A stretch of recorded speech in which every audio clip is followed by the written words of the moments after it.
Houston এয়ারপোর্টের security চেকিংয়ের লাইনে দাঁড়িয়ে সে যে কী সমস্যার সম্মুখীন হলাম সেটা তো তোমাদের সাথে লাস্ট ব্লগে শেয়ার করেইছি।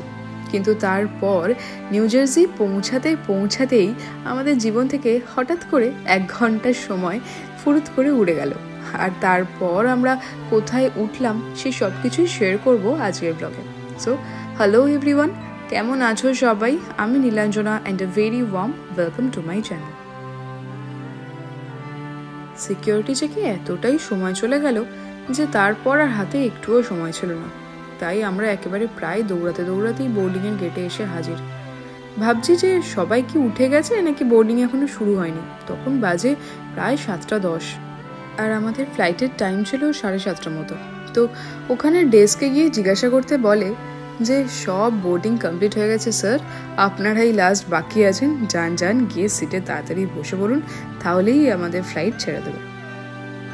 তাই আর সময় নষ্ট না করে ব্যাগপত্র উঠিয়ে গিয়ে বসলাম সিটে। এখানকার এয়ারলাইন্সে ব্যাকপ্যাকটাকে একটা পার্সোনাল আইটেম হিসেবেই কনসিডার করে। তো ব্যাকপ্যাক বা পার্স এগুলোকে পায়ের কাছে নিয়ে বসতে হয়।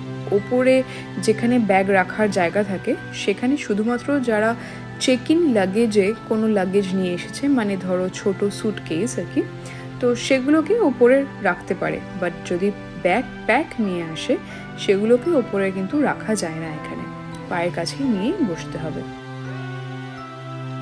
সব সেট করে বসার পর আমার একটাই কাজ, সেটা হলো খাওয়া। সেই কোন ভোরবেলায় বেরিয়েছি, মানে পেটে তো একেবারে ছুঁচো ডন মারছে আর খুব জোর খিদেও পেয়েছে। তাই হাতে সময় না থাকা সত্ত্বেও গিয়ে একটা স্যান্ডউইচ নিয়ে তবে উঠেছি। কারণ আমি জানি যে এখানকার এয়ারলাইন্সে না কোনো খাবার দাবার অত কিছু দেয় না।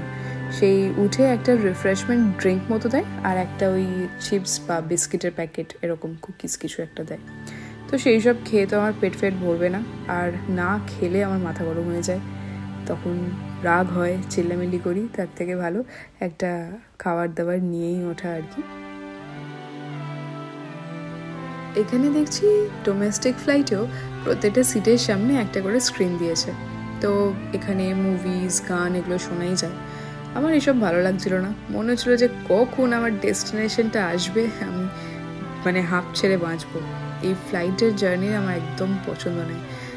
লং ড্রাইভ বা ট্রেনে করে যাওয়া এগুলো অনেক বেশি রিল্যাক্সিং লাগে আমার।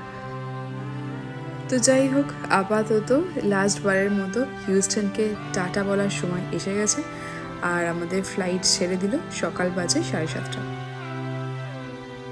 JF কেনেডি ইন্টারন্যাশনাল এয়ারপোর্ট থেকে আমরা যাচ্ছি নেওয়ার্ক বা নিউ ইয়র্ক ইন্টারন্যাশনাল এয়ারপোর্টে। নিউ জার্সি থেকে অনেকগুলো এয়ারপোর্ট কাছাকাছি আছে, তার মধ্যে এই নেওয়ার্ক আছে, এছাড়াও ফিলাডেলফিয়া আছে। তবে ফিলাডেলফিয়া যে এয়ারপোর্ট, সেখান থেকে আমাদের বাড়িটা আর কি অনেকটা দূর, মানে 1.5 ঘন্টার ডিস্টেন্স হয়ে যাচ্ছিলো উবারে। তো তার থেকে বেটার আর কি নেওয়ার্ক থেকে বেরোলে 8 ঘন্টা সময় লাগে উবারে, তাই জন্য আমরা নেওয়ার্কটাই চুজ করেছিলাম আর কি। অলরেডি হাফ রাস্তা মতো পৌঁছে গেছি, তখন আমাদের অফার করলো কিছু রিফ্রেশমেন্টস, আর আমি নিয়েছিলাম একটু অরেঞ্জ জুস আর একটা চিপসের প্যাকেট। সে ফ্লাইট জার্নি হোক বা লং ড্রাইভ কিংবা ট্রেনের জার্নি, সবসময় জার্নিতে মানে কিছু না কিছু খাওয়া দাওয়া চলবে, মুখ চলবে, এটা বেশ ভালো লাগে, তাই না? তোমাদের কোন জার্নিটা সব থেকে বেশি ফেভারিট?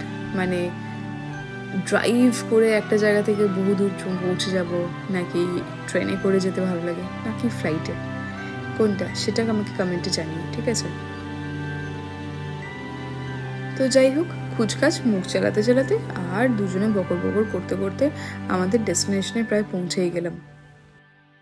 এখানে স্কাই এতটাই ক্লিয়ার যে তোমার এরোপ্লেন থেকে পুরো নিচে একদম পরিষ্কার বোঝা যায়। দেখতে কিন্তু বেশ ভালো লাগে, তাই না? এবার একটা মজার বিষয় বলি, আমাদের জীবন থেকে 1 ঘন্টা কোথা থেকে যে মুছে গেল বুঝতেই পারলাম না। আমার ঘড়িতে বাজে 11টা আর গুগল দেখাচ্ছে যে এখন বাজে আসলে 11:58। আসলে ব্যাপারটা হচ্ছে আমার টাইমটা আগে ম্যাচ করা ছিল হিউস্টনের টাইমে, আর হিউস্টনে CST মানে সেন্ট্রাল স্ট্যান্ডার্ড টাইম ফলো করা হয়। আর নিউ জার্সি যখন আমরা চলে এলাম, এটা যেহেতু ইস্ট কোস্টে, তাই এখানে ইস্টার্ন ডে লাইট টাইম বা ইডিটি বা ইএসটি এটা ফলো করা হয় আর কি। তো সেই অনুযায়ী আমরা আবার 1 ঘন্টা এগিয়ে এলাম। ইন্ডিয়াতে যেরকম কোনো ঝামেলা নেই, এই একটাই ইন্ডিয়ান স্ট্যান্ডার্ড টাইম চলছে আইএসটি, কিন্তু ইউএসএতে আবার এই বহু বিভিন্ন রকমের বিভিন্ন কোস্টে বিভিন্ন টাইম জোন চলে। তো যাই হোক, সেই কারণে সারা বছরই এই একবার করে 1 ঘন্টা এগিয়ে যাও, পিছিয়ে যাও, আবার ডেলাইট সেভিং শুরু হবে, মানে সারা বছর ধরে শুধু ঘড়িটা একবার করে 1 ঘন্টা এগো 1 ঘন্টা পিছু, এইসব করতেই হয় আর কি। আর তার উপরে ইন্ডিয়ার টাইমের সাথে টাইম ডিফারেন্স ক্যালকুলেশন, ওফ কি যে একটা ঝকমারি বিষয়, কি বলি। এই দেখো, গল্প করতে করতে ফ্লাইট থেকে বেরিয়ে আবার এয়ারপোর্টের ভেতরে হাঁটছি এখন। অনেকটা হেঁটে তারপর অ্যারাইভালের গেটটা নেমেছি 12টা, আর এখান থেকে এয়ারপোর্ট থেকে হেঁটে বেরোতে বেরোতে বেজে গেল প্রায় 12:30। তাও ভাবো, আমাদের কোনো চেক ইন লাগেজ ছিল না, মানে ব্যাগেজ ক্লেম করারও কোনো ব্যাপার ছিল না, তাও এতটা সময় লেগে গেল।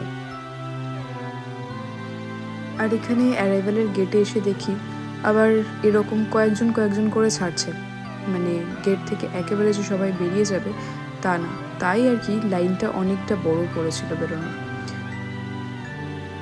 ফাইনালি এয়ারপোর্ট থেকে বেরিয়ে যেখান থেকে ট্যাক্সি, উবার এগুলো ছাড়ে সেই জায়গাগুলো এসে দাঁড়ালাম। ক্যাব ড্রাইভার্সদের আলাদা পিক আপ লাইন, আর যারা পার্সোনাল ভেহিকেল নিয়ে এসেছে কাউকে রিসিভ করতে তাদের আলাদা পিক আপ লাইন আর কি। তো উবারে বসে আমি এটাই বলছি যে ফাইনালি যুদ্ধ শেষ, এবার শান্তিতে ঘরে পৌঁছালে হয় আর কি। টেক্সাস একটা বিশাল বড় স্টেট, আর ওখানে সব কটা শহরও অনেক বড় বড়, তাই রাস্তাঘাট থেকে শুরু করে বাড়ি সব জায়গায় অনেক চওড়া চওড়া লাগতো আর কি। আর এখানে আসার পর এই যখন উবার থেকে দেখছি চারদিকটা, তখন মনে হচ্ছে এরকম সরু সরু রাস্তা, লোকের বাড়ির সামনে দিয়ে এত কাছে রাস্তা, কিরকম একটা লাগছিল আর কি। বাট এরপর যেটা সব থেকে ইন্টারেস্টিং বিষয় সেটা হলো এবার আমরা কোথায় যাচ্ছি আর আমাদের গাড়িটাই বা এখানে কি করছে। তো এই সব কিছু শেয়ার করব পরের ব্লগে, তার জন্য আমার চ্যানেলটা সাবস্ক্রাইব করে রেখো। তো আজকের ব্লগটা এখানেই শেষ করছি, দেখা হচ্ছে আবার একটা নতুন ব্লগে। ততক্ষণ পর্যন্ত তোমরা সবাই খুব ভালো থেকো, টাটা।